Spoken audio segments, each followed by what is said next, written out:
Em segundo lugar, também quero dizer o quão satisfatório e gostoso, minha esposa até olhou para mim, é estarmos junto com pessoas que têm o calor, né? São calientes, né? São quentes, são pessoas ali do nosso hemisfério sul, que são agitadas, mas tem esse aspecto de transferir o carinho, transferir afeto sem se resguardar. E isso para mim é muito satisfatório, estar entre pessoas, entre amigos hispânicos e brasileiros, que conseguem transmitir melhor a felicidade e a alegria. E em terceiro lugar, é muito bom falar português. Essa dificuldade tão grande que a gente tem, né, para aprender o idioma do alemão. Preciso anunciar a minha esposa, Ana Catarina, que está entendendo tudo o que estamos dizendo aqui, ok? Cuidado. Ela entende português, né? Assim como minha filha Lisa, e as duas vai aprender em algum momento. Né? Pessoas, me sinto já muito à vontade, fui muito acolhido pelos nossos amigos, e vou representá-los na figura do pastor Pedro. E a palavra de hoje, a mensagem de hoje, terá por fundamento a sensibilidade, a extensão da sensibilidade, tanto do pastor Pedro quanto dos membros que eu conheci, quanto ao que é necessário na igreja de hoje, na igreja de Caio. Ok? Então, preparada com esse intuito de atingi-los, de confortá-los e de dialogar. Tá? Então, será apenas uma mensagem, nós teremos um segundo momento. Tá? E o título, para aqueles que acompanharam, é Companhia no Vale da Sombra. E eu pergunto para vocês, eu gosto bastante da interação. Quando eu falo Vale da Sombra, o que lhes vem à memória? Salmo. A Salmo, ótimo. Qual Salmo? Salmo 91. Qual mais? Ok, maravilha. Já estamos no caminho aí, tá? Então, primeira coisa, definição de vale, geograficamente ali, ou geologicamente, vale é a área mais baixa de uma região. Também é uma espécie de depressão geográfica. E é caracterizado por sempre estar rodeado de montanhas. Tá? A estrutura do vale é como? Ela é formada por erosões. Quais elementos erodem o firmamento para que ela se estabeleça? A água é um dos principais, o vento e também por formações tectônicas. Tá? Então, ok, o psicólogo vem aqui e começa a falar de geologia, geografia. Não faz sentido? Nenhum. Então nós não queremos exatamente saber do que se trata apenas o vale. Eu estou tentando, não sei para onde eu aponto aqui. Wallace? Aqui? Eu devo ter avançado muito aqui já. Não tem problema. E aí ficamos pensando, já posso entrar lá? Do que se trata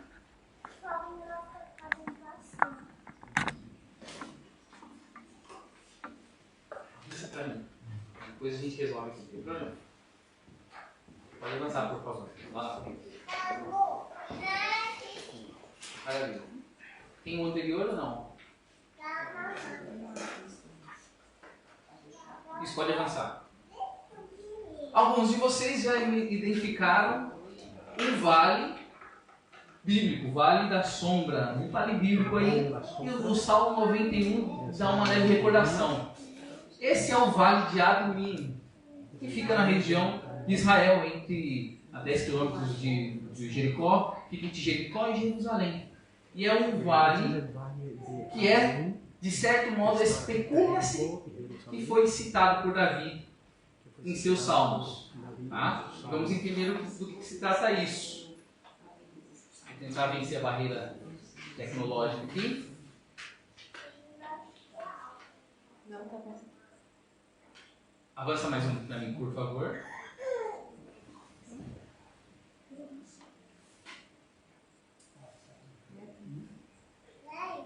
Então, nesse momento, a gente entende que vale pode ser uma metáfora. Metáfora para quê?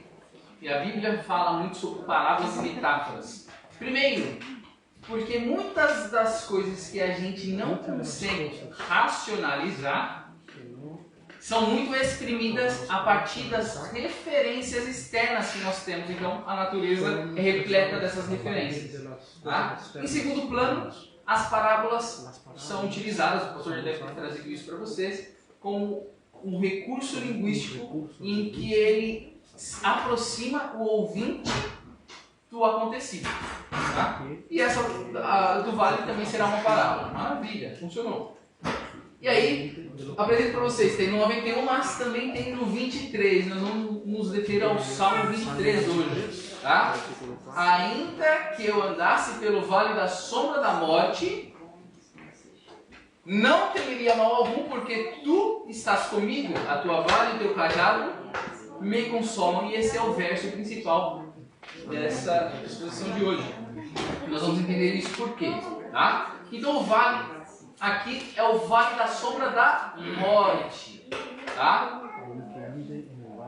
Ok? Então, de que se trata essa metáfora que eu falei? Fazendo uma aplicação do que há na natureza para o que há em nós, do que nós vivemos, trabalhando com o aspecto psicológico, nós temos lá o vale é uma expressão de algo que é a área mais baixa de uma região. Então, nesse primeiro momento, quero que vocês pensem comigo que o vale pode ser uma representação das circunstâncias pelas quais passamos. Tá? Se dependem dessa ideia. Vale igual circunstâncias. Tá? Momentos. E aí, mas esse seria o quê? Que momento seria? Seria um momento mais profundo de uma pessoa. Uma espécie de depressão também, só que psíquica. Ou seja, seria uma circunstância profunda e difícil de viver. E, claro, no caso aqui é sempre cercado por montanhas e aqui é sempre cercado por montanhas que são metáfora para problemas também. Ok?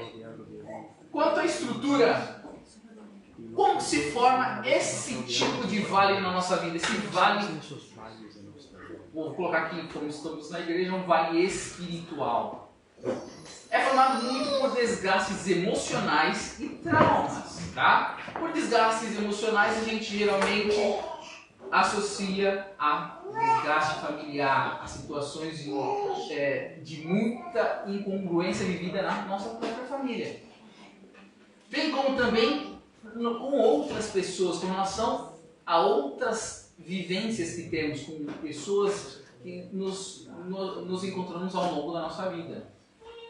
Mas com relação a traumas, esse vale mais profundo chama-se, é formado por uma erosão chamada abuso e violência.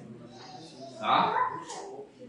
Então eu quero falar para vocês, para nós acalmarmos aqui e pensarmos um pouquinho no que quer dizer aquele trecho 4 do Salmo 23, em que ele fala: ainda que eu andasse pelo vale da sombra da morte. Tá? Então, nesse primeiro momento, a gente pensando na figura do vale, conseguimos olhar para algo que é profundo, algo que é a parte talvez mais difícil das nossas circunstâncias de vida. E o que nos causa no primeiro momento? Já está escrito, evidente que vou chegar nisso. Ansiedade. E o que é a ansiedade? Coloquei aqui no primeiro item, é uma temporalidade discutível. O que se trata da ansiedade? Alguém aqui tem ansiedade? Alguém tem e não quer manifestar? Ok. A ansiedade, quando eu falar vocês vão entender, é nós sentirmos que a todo momento podemos perder algo. podemos perder a estabilidade que estamos, podemos perder aparentemente até a cama debaixo da gente, podemos perder a referência que temos como pessoas, podemos perder emprego, oportunidades, e tudo fica muito pesado. Por quê? Porque aquilo que nós temos no presente momento, a gente quer continuar a ter no tempo futuro. Então a ansiedade nos desloca no tempo, fazendo com que nós coloquemos a nossa intenção, o nosso pensamento em coisas que estão à frente, que estão no futuro. E nós deixamos de viver onde estamos.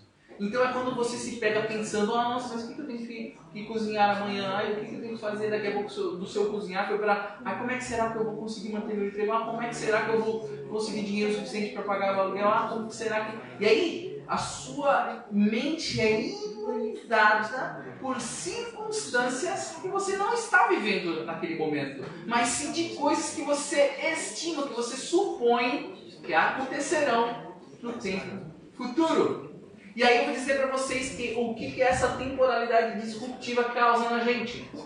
Tudo que nós sentimos, que é tátil, que é firme, que é verdadeiro, que temos aqui, e que nós sabemos que nós naquele momento sentimos que não podemos perder, a gente tenta carregar para esse momento futuro.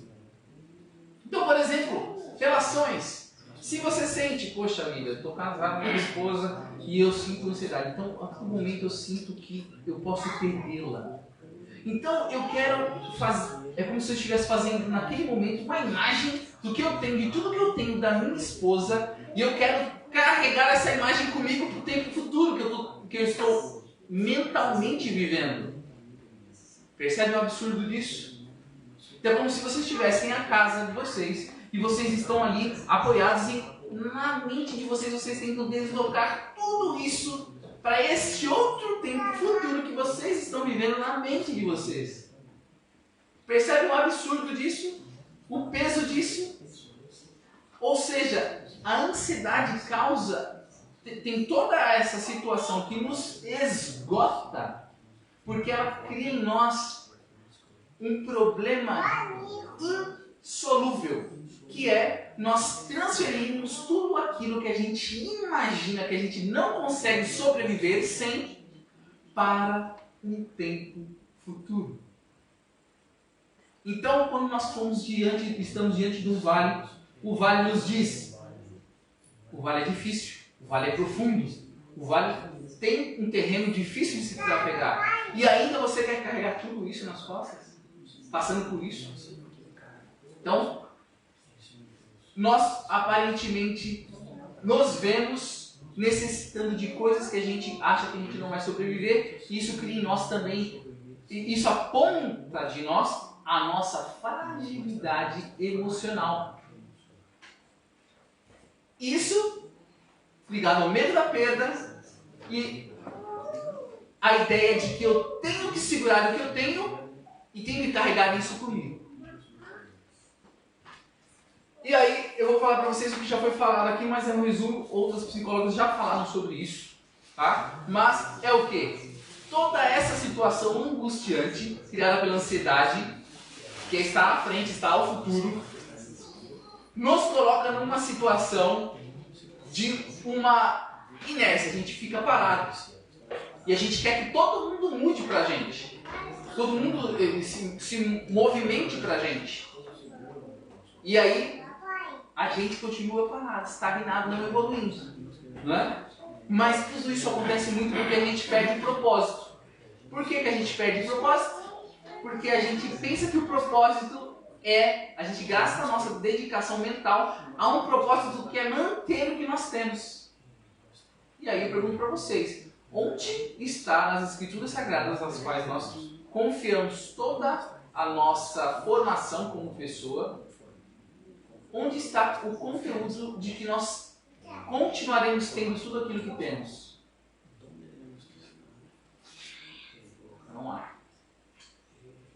Segundo lugar, nós passamos por uma desnutrição muito grande, uma desnutrição espiritual, ou seja, deixamos de alimentar com o objetivo principal, que é o nosso propósito, que é nós vivermos para a eternidade. Deixamos de nutrir nossos aspectos mentais com conteúdos de enobrecimento. Passamos a tentar idealizar movimentos de maior benefício para o momento. Tá? E nós passamos também até a nossa desnutrição física. Porque a gente fica ansioso, então a gente come tudo aquilo que tem muita gordura. Por quê? Porque a gordura dá uma sensação de saciedade. E açúcar dá uma sensação de que você está consumindo algo substancial. Porque você está gastando muita caloria. A gente pensa que calorias se gasta só com atividade motora. Não, caloria se gasta muito aqui também. Muito mais. Em torno de 67% a 70% da nossa energia é consumida aqui. E aí, quando você está ansioso, você gasta mais energia. E mais gastando mais energia, uma energia além daquela que você tem, a gente entra num outro estado, que é o estado da depressão. E esses são ciclos viciosos, ciclos que vão se repetindo. Você se vê com a depressão, você se vê perdendo energia, e por perder, aquele medo de perder, te faz levar novamente a uma...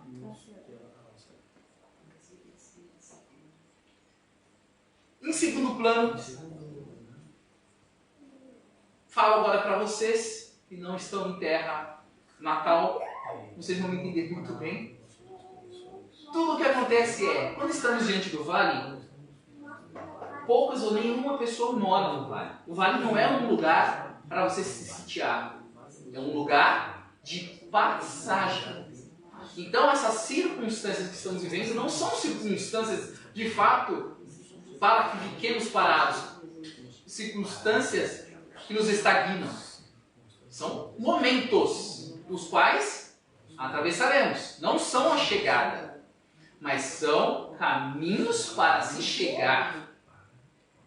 E quando a gente fala chegar, o que nos traz conforto de volta, o que nos faz nos sentirmos melhor, é se nós chegarmos a um lugar que a gente chama de lar.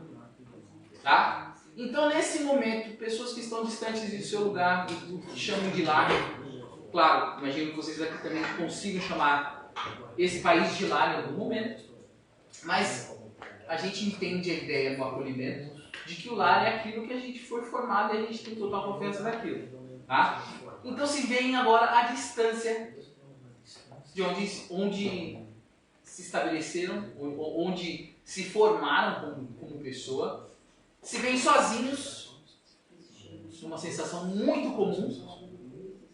Às vezes a gente vai até a padaria e simplesmente por não ter um retorno daquilo que a gente... Você pede os pães, mas às vezes você não quer os pães. Você quer um bom dia. Você quer alguém puxando papo com você. Isso é totalmente natural. Isso é humano. Mas por não termos nem isso, a gente se sente tão sozinho, coisa simples. E também, mais uma vez, a perda do propósito. E quando estamos diante do vale, o que mais nos atemoriza é quando a gente não consegue enxergar o que vai além. O vale, com todas a sua formação, muitas vezes nos impede de ver além. Então, mais uma vez, olhando para o Salmo, tentando pegar da referência bíblica o que Deus nos apresenta. E ele apresenta coisas maravilhosas através da mente de um poeta. E o poeta coloca, primeiro, preciso explicar a formação de uma poesia hebraica. A formação de uma poesia hebraica consiste em um pensamento inicial e final que se complementam, mas eles guardam a informação no meio. Tá? Então, é sempre como se fosse um sanduíche ali. Tá? Uma formação aqui, outra aqui, mas no meio tem a receita de substância mesmo. E aí Davi fala, ainda que eu andasse pelo vale da sombra da morte, não... que está no meio aqui? Não.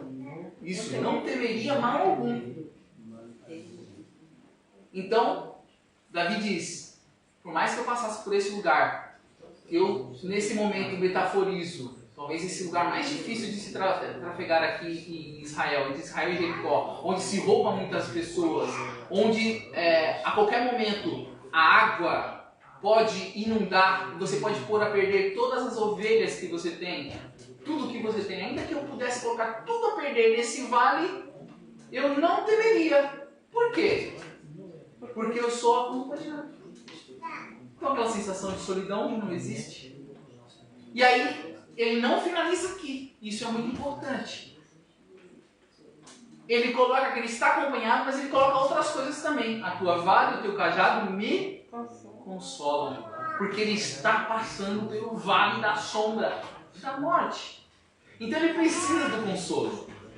E ele está acompanhado no vale da sombra da morte. Em um momento ele disse que Deus o tiraria do vale da sombra da morte. Mas Deus o acompanharia do vale da sombra da morte. Isso é muito importante da gente pensar. Então, Davi conseguia expressar, sentia e expressava o quê? Primeiro, ele tinha a presença ininterrupta de Deus. Quando ele escreveu essa poesia, ele era jovem. E não se estima ainda muito bem se ele já tinha tido grandes feitos, por exemplo, ter matado o gigante, o que dali decorreu toda a sua grande história. Mas ele já tinha essa presença ininterrupta de Deus. E ele vê no consolo também a presença constante do Espírito Santo. Tá? A vara e o cajado. O que significa isso que está aqui no final do verso? A tua vara e o teu cajado me consolam. Vara é um instrumento um pouco mais largo que é usado muito para proteção. Então, os pastores se defendem tanto a si quanto as suas ovelhas, arremessando ou dirigindo a vara contra os animais que tentam fazer as ovelhas de alimento. E também é um instrumento de disciplina. Quando a ovelha tenta sair do caminho, o pastor com a vara encaminha. Eu acabei de falar de duas coisas que são muito interessantes porque elas se vendem muito, né? E se esconde muito que a gente deseja ter, mas quando se aplica na gente, a gente se sente a dor. A segunda é a disciplina. Quem gosta aqui de ser educado, de ser disciplinado? Quem gosta de ser corrigido? E a Bíblia nos traz essas correções. E a gente foge um pouco disso. Mas é isso que vai trazer consolo. E a outra coisa é a proteção. A proteção vai de encontro a uma coisa chamada humildade. Que a gente entende a nossa dependência. Tá? E o cajado aqui fala do quê? Fala do resgate e fala da guia. O cajado é aquele instrumento com uma certa curvatura que a gente sabe que o pastor puxa de volta para o caminho sua ovelha. Então, o cajado representa também a salvação. E esse é um ponto fundamental também. Essa ideia de salvação está ligada ao vale. Tá? Toda essa metáfora, essa parábola, foi para que eu colocasse para vocês que o ser humano carece de elementos para conseguir externar aquilo que sente. Carece de elementos para se conectar tanto com o alto quanto com os outros. E as metáforas nos ajudam a nos permitir reconectar com aquilo que somos e com o que os outros representam para nós e bem com aquilo para o qual fomos chamados. Então, eu queria reservar, talvez eu tenha ainda algum tempinho, ou já 5 minutinhos? 5? Isso? 6? 10, vai, venha, vai. Para convidar vocês, agora que nós falamos do que se trata, coisas essenciais da nossa vida. Não adianta essas coisas ficarem no campo apenas das ideias. É necessário que nós pratiquemos esse hábito. E aí eu convido vocês para que vocês falem qual é o vale que vocês têm vivido. Porque quando eu ouvir vocês, isso vai me fortalecer. Então eu queria que vocês pudessem agora fazer num modo de bate-papo mesmo. O mundo hoje fala muito e escuta pouco. E eu quero propor um pouco diferente. Quero ouvir em vez de propor apenas. Por gentileza, qual é o vale que você tem passado, que você nesse momento sente que pode compartilhar? As dúvidas que o mundo está nos preparando, esse lado que a gente não sabe de onde como vai sobressair. As forças das nossas liberdades sendo recuadas e as nossas ações e as nossas decisões sendo pressionadas a qualquer momento e que nos faz tomar atitudes ou talvez até agir sem refletir no caminho certo. Tá? Então, esses são os problemas que, no momento, se for falar de amigo geral, essas aflições que está atingindo toda a família, toda através da mídia, e tudo que está acontecendo, trazendo e tragando de nós a nossa essência, a nossa verdade, e que se a gente não puder segurar isso para a fonte dos nossos filhos, das nossas gerações, o que vai ser então no futuro? Se nós hoje temos isso e perdemos toda essa essência, e tudo isso vai ser dominante na vida dos jovens, o que vai ser esses jovens no futuro? Nada. Então, esse é um vale que está abrangente no mundo inteiro. Essa é a minha visão, o meu ponto de vista que eu tenho atualmente vivido. Não que eu estou me terrorizando, porque eu já me sinto uma velha, no sentido de ter vivido uma vida. Mas eu tenho agora um potencial e um conhecimento tão grandioso e fico muito triste em saber que essas essências tão importantes do ser humano está sendo atacada, sabe, retirada de nós a qualquer momento, a ponto de nos destruir no futuro e principalmente as novas gerações. Não saber eles, o que eles têm em essência, tudo que o Senhor tentou passar, essa verdade, essas origens, esse poder, essa sabedoria, esse conhecimento e toda uma educação proveniente para o bem e para um bem maior, sendo tragada e sendo imputada nas nossas mentes, na mente dos nossos filhos, teorias negativas, sabe? Pensadas, destruidoras. Esse é a minha questão. Eu sinto... O seu nome? Iranilda. Iranilda, eu sinto contigo uma angústia. Todos nós aqui estamos angustiados com esses problemas. Eu te pergunto, Iranilda, você tem algo específico dentro das suas angústias? Algo que você... Sim, a minha angústia no momento é ter colocar essa verdade que está rolando no mundo, esse lado material, na cabeça dos meus filhos. Acorda, meus netinhos, que meus filhos dormem e não vão ser capazes de botar uma infraestrutura verdadeira no coração desses pequenininhos. Que eu também, por sua vez, no meu passado, que vivi mais no mundo secular, não consegui dar essa infraestrutura para eles. E que essa verdade me vem de um modo tão penetrante na minha vida, que eu quero explodir, não para o mal, para a agressividade, mas explodir e dizer: filho, acorda, humanidade acorda, nós estamos sendo enganadas. Sabe? Nossa liberdade vai ser retraída, e isso me irrita, porque eu sou guerreira, eu não me deixo penetrar, e como é que eu vou dizer? Eu não consigo ficar parada, eu preciso lutar, e lutar numa cabeça de pessoas que não têm nada. Como você vai fazer isso? E principalmente quando você se baseia em tudo aquilo que você ama do seu lado, que vai sendo tragado, polido nessa educação miserável. A Iranilda carrega o peso do mundo e tenta proteger seus próprios filhos para que acordem desse peso, desse pesadelo que está sendo injusto. Quem é o próximo? Yo hablo español. Sem problema. Yo tengo una ansiedad últimamente después que empezó el coronavirus. Es que cuando me alejo de la casa, sí, nosotros nos acostumbramos a viajar mucho, pero ahora mismo ya cuando me estoy alejando ya a kilómetros me siento desesperación, ¿no? Me siento como una inseguridad, si vamos de viaje, es una desesperación que deje conectado, que no deje conectado, y quiero regresar a casa rápido. Aunque sé que le estoy trabajando con la ayuda del Espíritu Santo, porque estoy estudiando en mi casa Ansiedad, un libro de un devocional que estoy trabajando.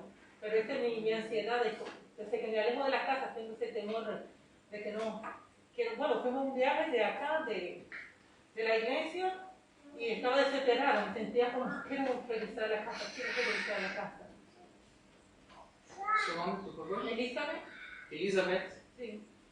Elizabeth, o vale é uma passagem. Uma passagem que precisamos passar. Mas ela é só uma passagem. Não esqueça disso. E continue trabalhando. E continue aproveitando. E eu vou falar no final para você entender o que é o vale também, além de tudo isso. Este versículo, de verdad que nunca lo había leído, pero no me había detenido, pero sí que este mensaje me ha llegado, el versículo 4. No, había leído este capítulo, pero nunca, Se ateve a esse pedaço. no, esse no, detalhe. no me había detenido así a interpretarlo, como, no sé si, É muito profunda a mensagem. Sim. É muito rica a mensagem. sí. De fato. Elizabeth compartilhou a sua angústia. Mais uma pessoa? Por gentileza.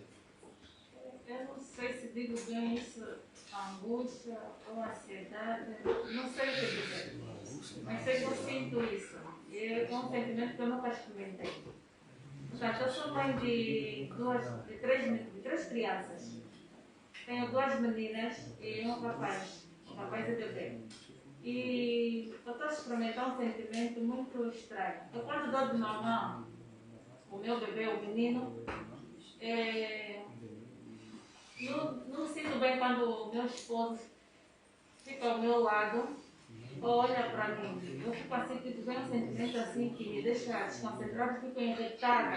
Mas não fico a dar de mamar. Eu fico assim um pouco violenta com o meu esposo, agressiva, mas não consigo expressar isso, lhe dizer que é para ele não me odiar, porque eu sei que também não é certo, então consigo, tento me controlar, mas sei que comigo eu não estou bem.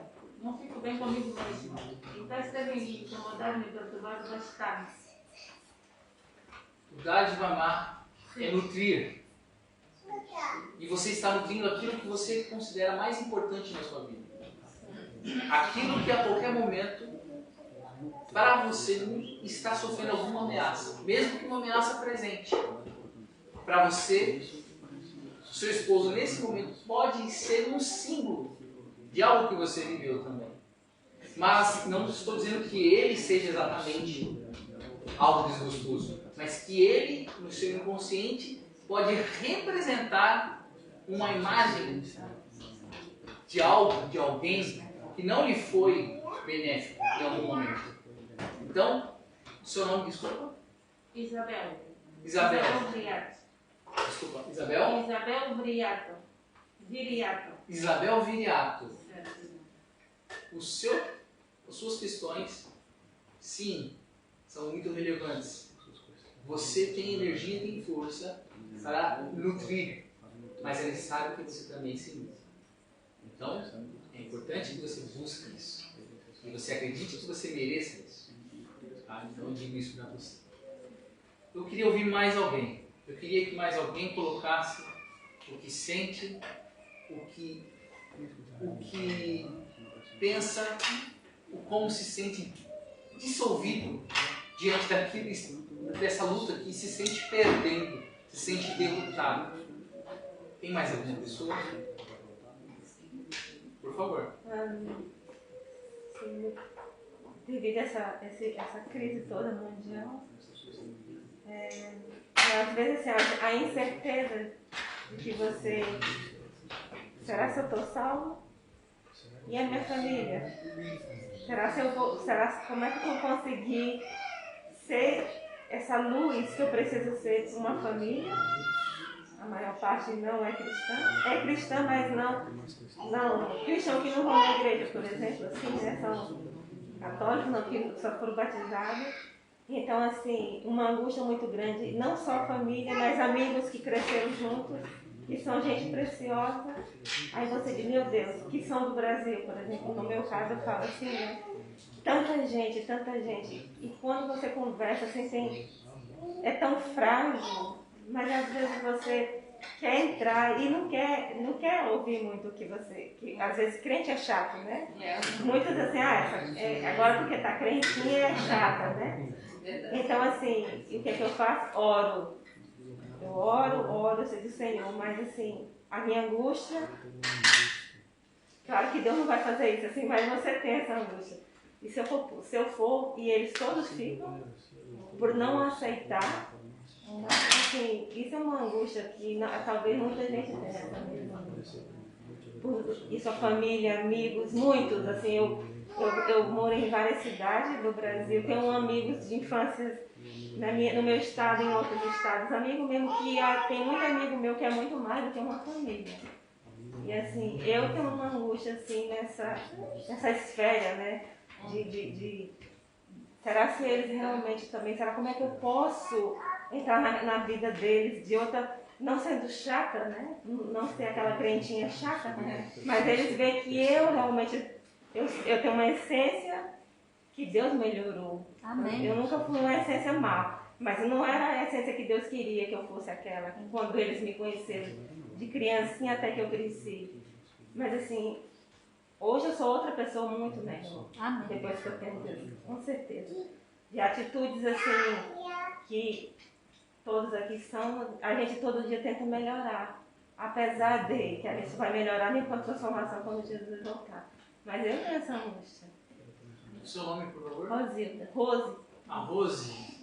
A Rose também fala de uma transformação vivida, mas curiosamente, uma não aceitação daqueles que ela ama, para essa nova pessoa que ela é. Isso te causa angústia. Por aí você... E de fato é difícil de entendermos. De fato é difícil de aceitarmos. E é um vale. Um grande vale. Então, fazendo, qualquer momento pode me interromper, eu vou fazer a finalização. Falando para vocês, deixa eu só ver se tem mais slide aqui. Não tem. Mas o vale, vou usar o exemplo do mais prolífero vale. O vale também simboliza duas coisas que um dos meus slides ficou fora, mas querem dizer. Primeira, é uma das fontes mais prolíferas da natureza. No vale, os países ou lugares que se firmaram dentro do vale, por exemplo, a Mesopotâmia, que deu origem a toda a nossa nosso ocidente, nossa sociedade, foi banhada em um vale. E no vale você consegue obter todo tipo de sorte de metais, porque é uma região muito rica. Você consegue também ter uma atmosfera muito mais favorável, água com uma qualidade ímpar, tudo isso para as regiões que estão no vale. Ou seja, primeiro apontamento, o vale que nós precisamos passar é rico, é prolífero de aprendizados e de ferramentas para que a gente entenda e se reconecte com o nosso propósito. Segunda coisa, vale na Bíblia é muito usado como salvação, curiosamente. A salvação que os judeus, depois de afastados de Deus em certo momento, achavam que era só deles, era exclusiva deles, Deus mostrava através de vales que era uma salvação extensiva, era inclusiva para todos os povos a partir daí. Então, assim como a Rose compartilhou, pessoas que ela gostaria de trazer junto, assim como a nossa querida Iranilda também quer os próximos, os seus filhos próximos em si. Assim como você quer manter a sua família, a sua vida integral, o vale é a oportunidade que Deus nos dá para nós alcançarmos coisas nunca antes imaginadas. Amém. Então, a proposta que eu faço nesse momento é que nós entendamos o quão grande conseguimos ser, mesmo no momento em que estivermos mais por baixo, mesmo quando estivermos em uma depressão tão profunda que a gente não enxerga nada à frente. Mesmo nesse momento, o fértil terreno que nós podemos viver há de revelar a natureza do que Deus nos propôs para sermos. Eu desejo que você cuide de si mesmo, creia que Deus há de fazer por você o que Ele fez por Davi, que é manter nas piores situações uma pessoa sem medo. Essa talvez seja a maior conquista da nossa humanidade. Então eu faço isso em nome de Jesus. Amém. Amém. Amém.